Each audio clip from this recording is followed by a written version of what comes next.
What's up everyone, Speedy here. In this 2v2 video, we're going to be doing 2 live games as well as a community members replay review. So let's get right into it. Okay, here we are in game number 1.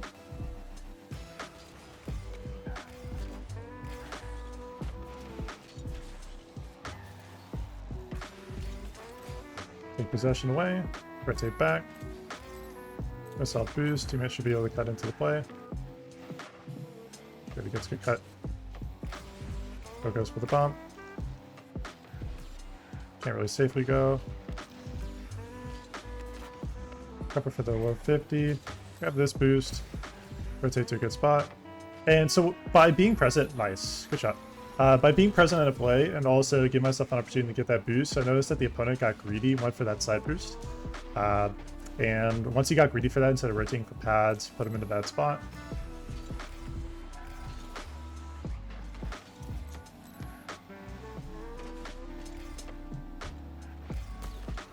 Nice, stage rolled. Yep. Main thing for me, my goal there was to try to win the kickoff and also just be around so I could go for a bump play. So here, soft cheat.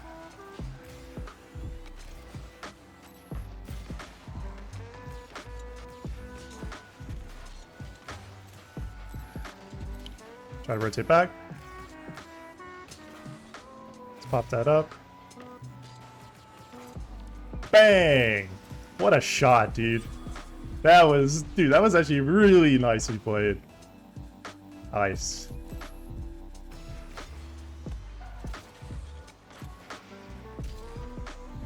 Rotate back.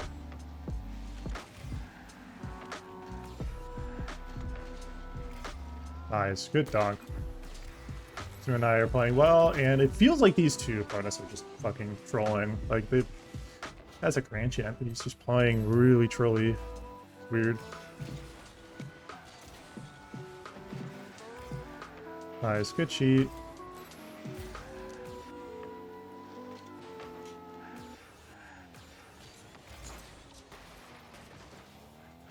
It's just AFKing now.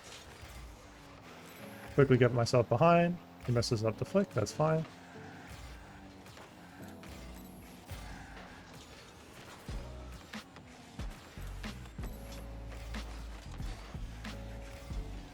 Nice, it's in a good spot.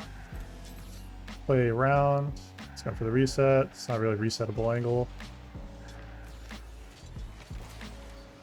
Nice. Yeah, just weird opponents. Not sure what their deal is.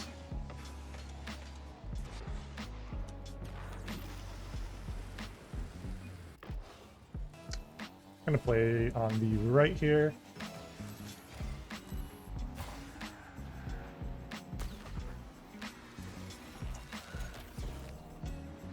Okay, well, if it's gonna be one of these games, I'm probably gonna go ahead and potentially make a cut into the second game. If they don't forfeit, then yeah, I'm going to cut into the second game. Looks like they're not gonna forfeit, so okay.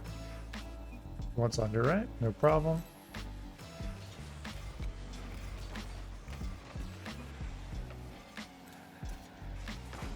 It would have worked more if they weren't faking. I can't really do anything here.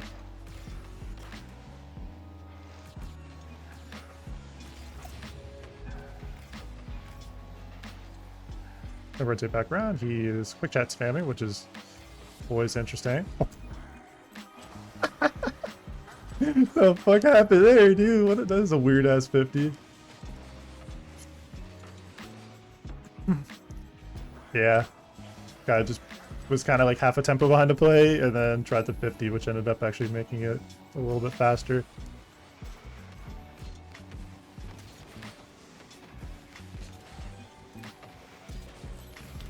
Rotate pad.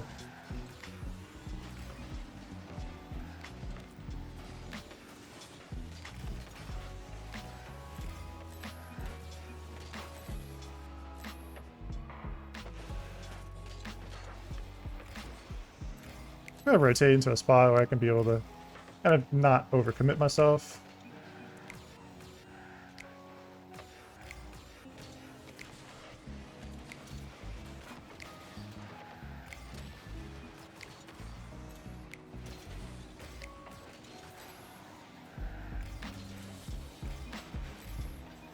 Give him the defending con. Oh, wow. Nice shot. It's just weird-ass games today, dude. I don't know what's up with that. Guy's, like, quick chatting, like, every single movement he's having, which, I mean, is interesting, but it's also, like, it's a little much, you know? But, hey, it works. Okay, it's kind of boring that they're just not going for any kickoffs. And that guy's AFK. Okay.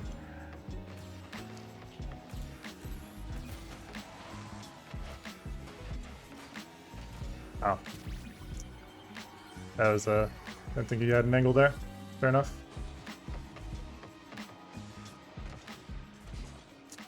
Yeah, that's my bad. It's weird.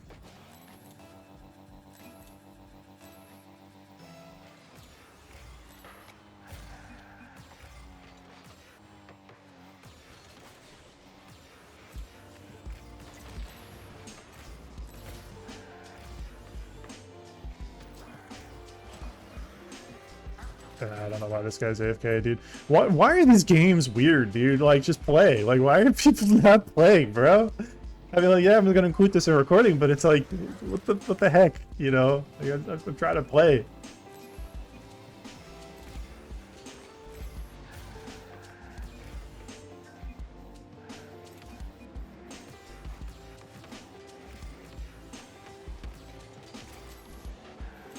Yeah, it's... I don't know, dude. It's just weird, bro.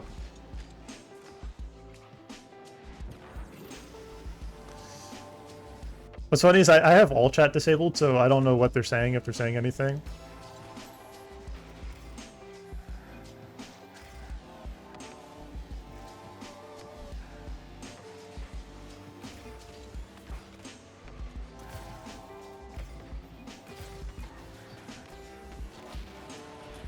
Oops.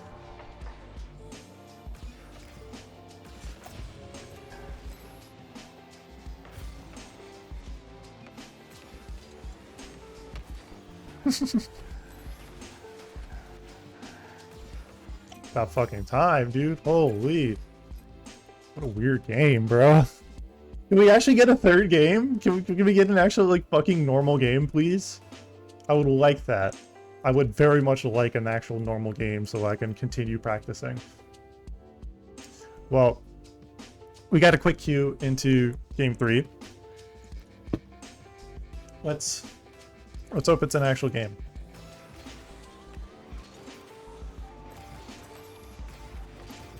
W kickoff. Strong kickoff to start.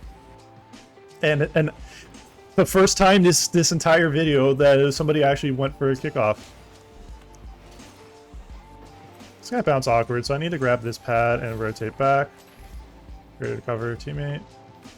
Nice, good dunk by teammate. Well done, actually really good dunk.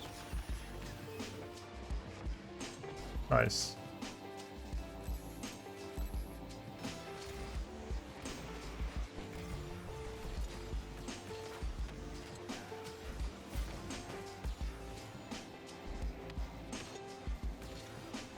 Just rotate back. I make my play. I don't have to make it anymore. Here. Grab some pads.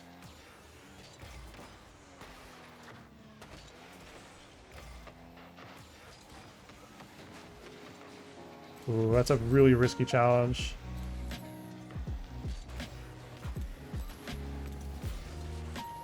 Make my play, rotate out.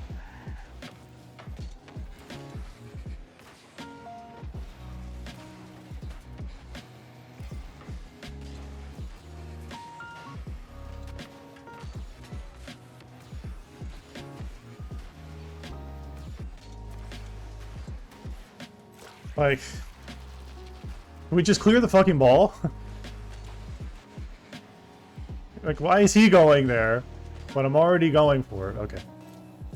Weird.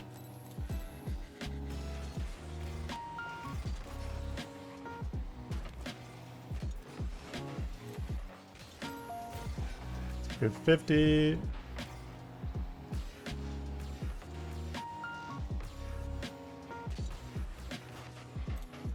Nice, just force the 50.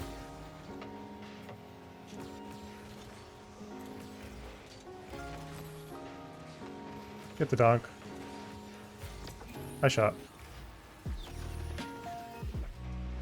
Their main thing is just getting a dunk, immediately making my play, and then being able to put myself in a position to rotate out.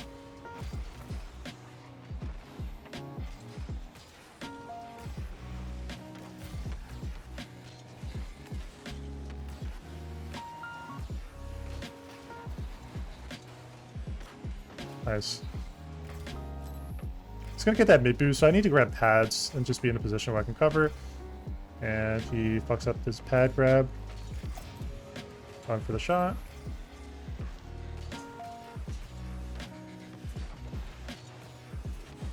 Great clear. That's really well played.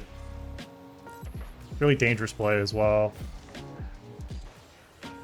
Bro, come on. I can't. I can do only so much in a play. Like, damn.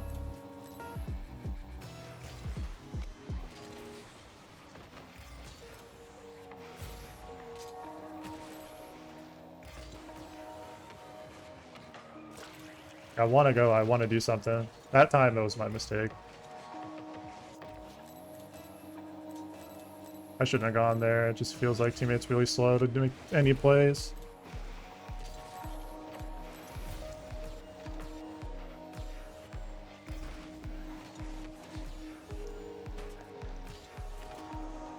Weak shot. Let's try to grab pads. Be ready.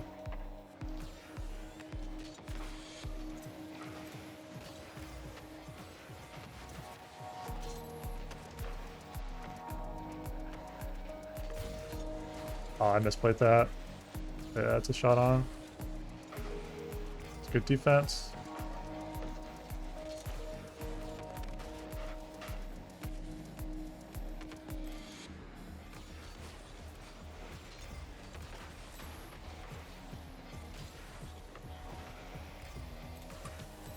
Good thing teammate went there. Couldn't safely go. It's fake challenge here.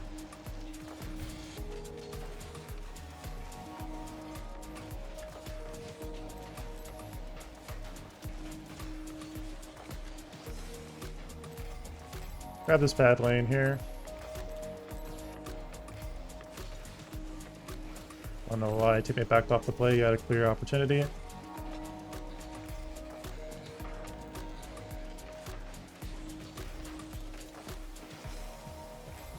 It's rotationally passive is what it feels like my teammate is, which is a little difficult to work with. Like, you could go there.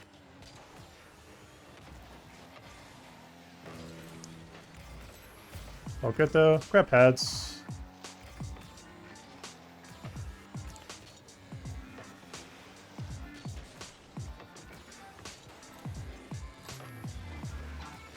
I didn't have to go for resets there.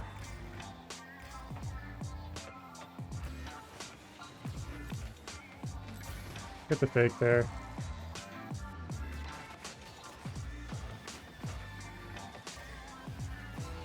Teammate clears.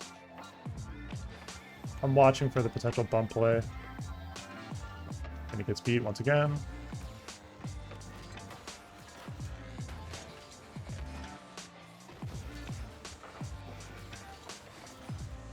And I get beat there, of course. It's gonna fucking tilt me. Just weird fucking movement the whole game.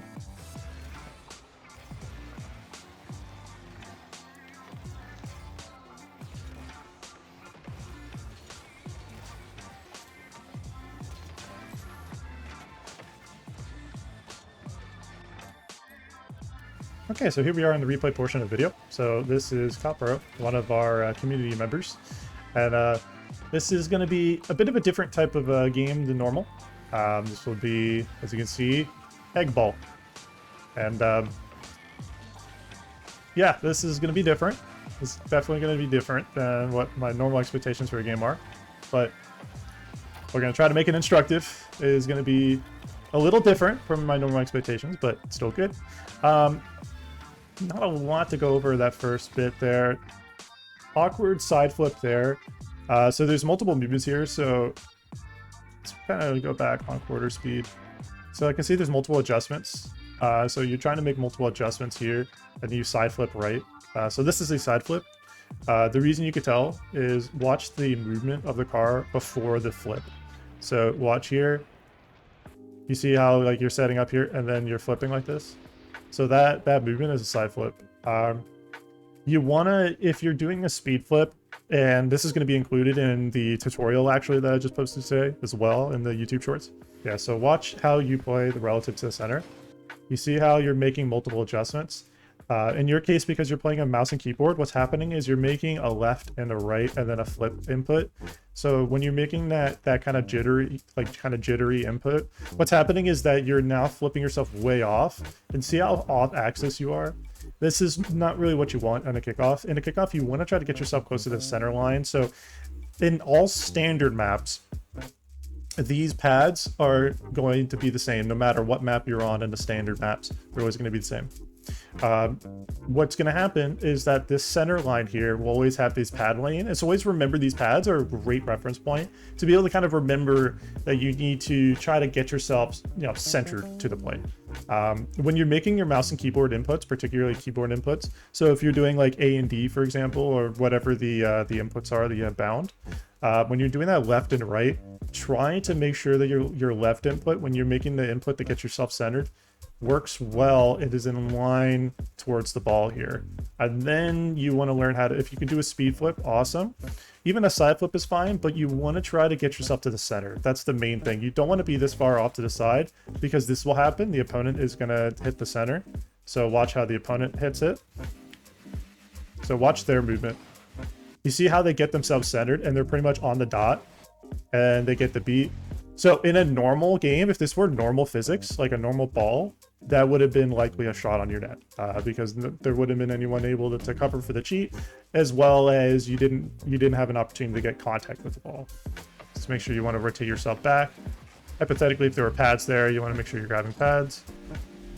You're jumping in a position that's way too late relative to the other people that are playing.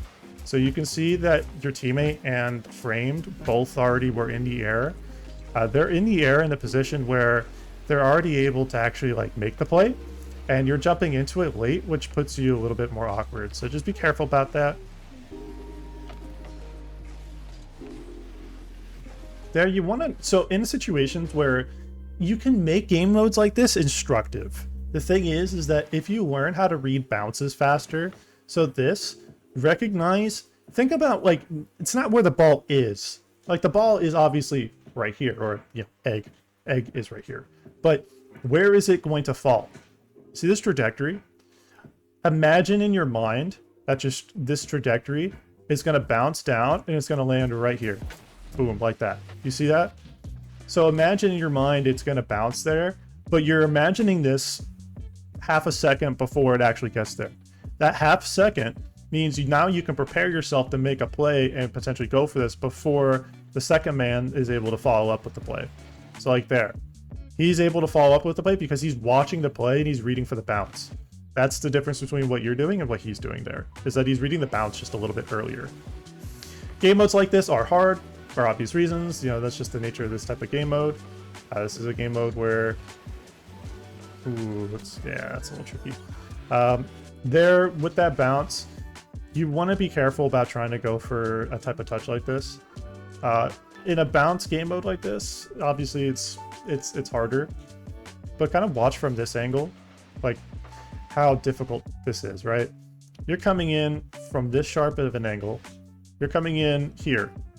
So you're going in to out, and what in to out means essentially from infield to the outfield. And then the opposite, like when people say out to in, is just essentially outfield to infield.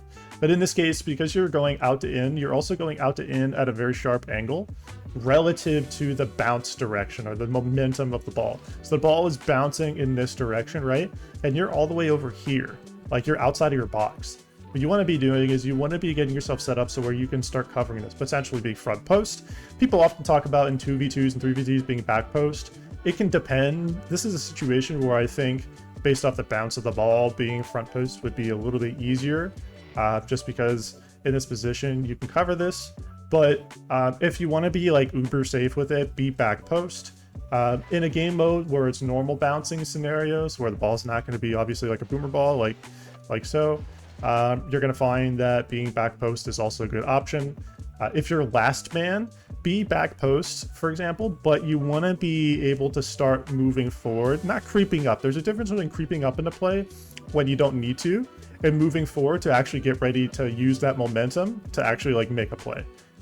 Those are two different scenarios, and the difference between the two in terms of like how to spot them in your replays is if a play is advancing towards you in a place that you need to have momentum, and you see that and you're moving forward relative to that so that way you can make a play, that's you advancing to the play.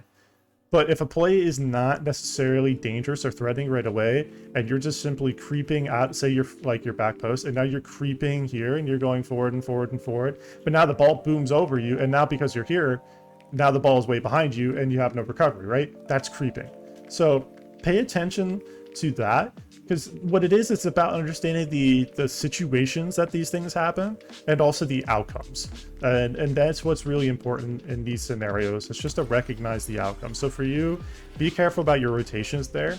Try to be wider and a little bit like be more in the box there, and you'll have a bit of an easier time getting into kind of a safe position there. You have an opportunity to go there. I know it can be a little awkward there. You want to take your time. Ideally here, try not to, so two parts of it, I'm going to slow it down so I can get a better view. So your momentum, you're trying to jump off axis. Ideally, in any scenario where you're doing an aerial or fast aerial, try to have the front of your car as you're like when you're on the ground already facing to where the ball is. Because if you're kind of off axis, what happens is now you create this awkwardness where now you're trying to catch up to the ball, you're to the side of it, and now you start air roll, like a panic air roll, like I saw at the end there. So like so, you're going straight on, straight on, straight on, and you realize you're missing, so now you're air rolling trying to catch it, and that's too wide. So you want to be facing the ball there, more directly on takeoff. So that's a key point there. The second thing I would say with that is try not to use arrow when you don't need it. I understand the panic arrow, so it's not necessarily an intended thing to do. But if this is something you do by habit, just be careful about over arrowing. Ideally, when you're learning fast aerials and learning to just play in the air in general, learn to do good movement and effective movement without arrow. And then learn to incorporate air roll once you've gotten a better grasp of how the car feels in the air, as well as how the car interacts with the ball in the air, if and when you're using air roll, how the rotation of the car and that momentum changes. That's something you can learn on a step-by-step basis, only when you've advanced enough your understanding of fast aerials, airplay, and so on. You want to first focus on no air roll. That is a really, really key part of it. Otherwise, you're kind of rushing your own like development for that, and it just makes it much more awkward for you to actually like improve your outcome essentially. Nice. I like that single jump 50.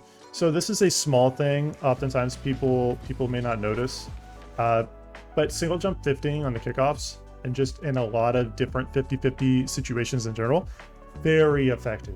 Very, very effective as a tactic, because what happens is you put yourself centered to the ball. So think like, say the ball's right here, right? If you're on the low side of the ball and the opposite person that's 50ing you ends up getting a hit that's going to push it high, guess what's going to happen? Ball's going to go up, go over you, right? But if you go on the midpoint, you go up here, what's going to happen is that when the ball comes up, boom, like that, and now it kills the ball, essentially. It kills the momentum of the ball. And that leads to more of a dead 50-50.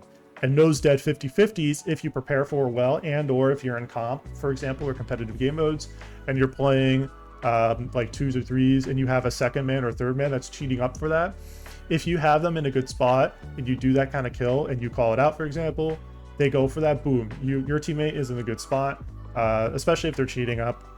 In these scenarios, though, for example, I like what you did a lot. Careful about facing the direction of the play like here. So in boomer ball modes like this, it's a lot harder to be able to give you direct advice, but because I'm wanting to make sure this is instructive for you, because this is a game mode that is definitely different from what you're probably like competitive game modes, for example, that you would normally like expect to watch per se. But overall, though, I still want this to be instructive for you specifically as well, CalPro. This moment here, you want to be careful about facing their goal side in a situation where you see that the ball is going to potentially bounce off the wall like this. I don't mind if you try to go for this. Be careful here. It's a good outcome there, but I can see you're a little bit awkward here. So you're lucky the ball or the egg here kind of ghosted there, because if that connected and bounced like that, that would have gone centered towards your net. And this will happen the same way, not exactly, but this will happen a very similar way in a normal game, I think a normal ball scenario. If you hit the ball like this, trying to keep momentum, and you hit it too hard, boom, like that, now this ball starting to creep over. If the second man, for example, does a better job of positioning, they're going to creep over here and be ready to cover, because framed here, ideally, would be putting pressure on you. Would be trying to put what we call pressure by presence, while it just simply essentially means you're putting pressure on somebody by just simply being there, right? But second man would want to be here covering the potential worst case scenario play for you on that bounce. So you want to be careful about trying to go for these bounce plays off the wall, especially when it goes directly to your box. It is a very, very dangerous place for those plays to actually go to. Obviously, the outcome is that you're able to place the 50 and it worked, but just be very careful about that. Good attempt on the bump.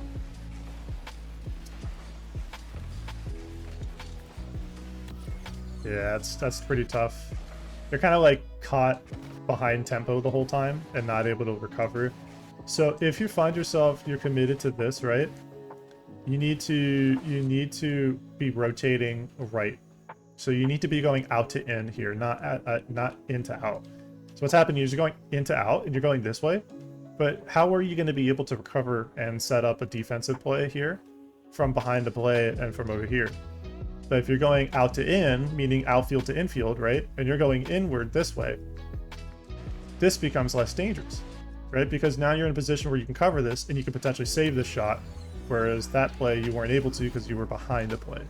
So that's an example of how you want to be aware of the directionality of your play. So directionality of going in to out, and then directionality of going out to in. These are moments where it is important, that is instructive for you, I would say is important for you to recognize, because that is something that will happen to you in every game mode, in every game mode you play, whether you're playing 2s or 3s or 1s, any game mode, there's always instructive moments. So a quick review, a few things I would say you want to cover. So say, for example, like just generally airplay, try to learn to do airplay without using air roll. A great couple packs here. Let's see here. I've got a few that I can provide. So aerials or high aerials. This is a good one from Leighton. Also remember, you want to learn how to fast aerials. So jump like that, and then push shot on. And then as you get better with it, as you get more used to it, start focusing on the accuracy component of it. Understand how the soft side. So this is soft. You see how that's the soft side of the car? Imagine if I hit that on the hard side. Boom. You see how that ball hits it like that? That's an example of how without air rolling, you can get your ball to have, or you get your car to have good direction relative to the ball, and you can give it power and accuracy. So like there, you can roll, you don't even have to roll, you can just kind of move the car a little bit. Now if you air roll,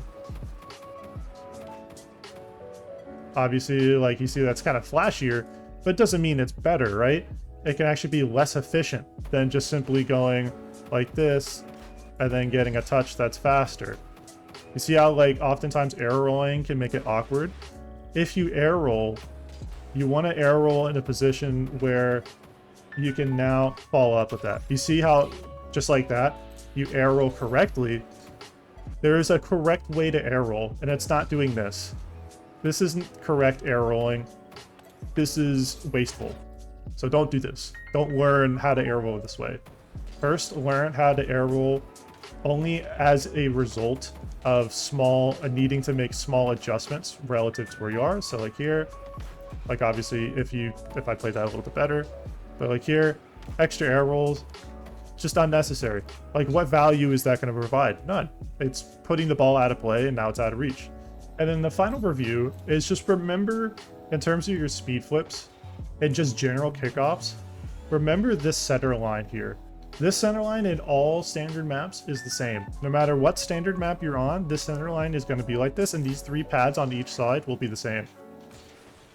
So when you're speed flipping, when you're doing any kickoff, and this includes boosting, so I'll do that with limited boost, so standard boost, right? So this is what a normal kickoff would look like, right? You're boosting in without flipping. This is a front flip variation. It's kind of a diagonal or side flip, like that, and then speed flip, like that, and you get there faster. That being said, though, if you want me to replay review your games, let me know in the comment section down below. Thank you so much for watching, everyone, and if you enjoyed watching this video, make sure to hit that like button, comment, and subscribe. Speedy Man out.